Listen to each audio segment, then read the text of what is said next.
I am Major Jesse Marcel. In July 1947, I was the intelligence officer for the 509th Bomb Group at the Roswell Army Airfield, a role that put me at the heart of the most powerful military unit in the world at the time. When a local rancher, W. Brazel, reported finding strange debris on his property, it was my job to investigate. What I found was unlike anything I had ever seen. It was not a weather balloon. I had been briefed on every piece of top-secret technology, every new project, but this was different.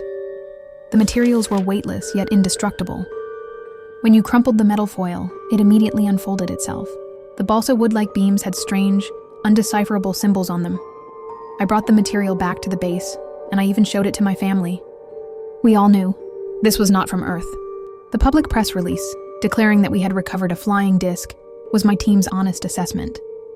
But the truth was immediately seized and replaced. I was ordered to fly to Fort Worth with some of the debris, where I was forced to participate in a lie. The material I had been ordered to bring was switched out with a common weather balloon. I was told to stand in front of the press and say it was all a mistake, that I had been wrong. I couldn't speak up. I was a military man. I followed orders. The secret ate away at me. For years I kept quiet. I was labeled a conspirator and a liar by some, a hero by others. But it was a heavy burden.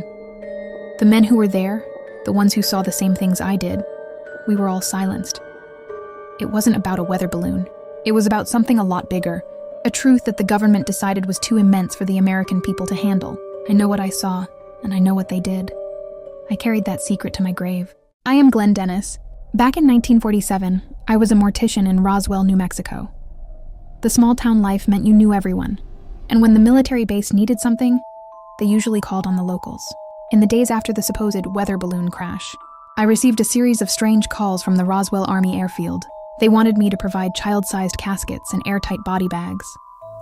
It was an incredibly unusual request, but the military said it was for a top-secret project. I did my best to get them what they needed, but the demand was specific and urgent. A few days later, a nurse I knew from the base came to my office.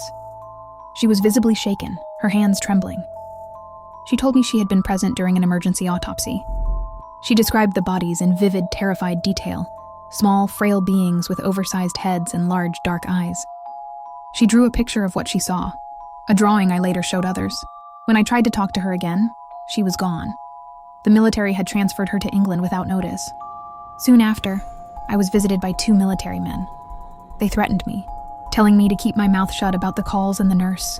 They said it was a matter of national security, and that if I ever spoke of it, they would make sure I never worked again. For years, I stayed quiet, but the fear and the memory of that terrified nurse never left me. I knew then that the weather balloon story was a cover for something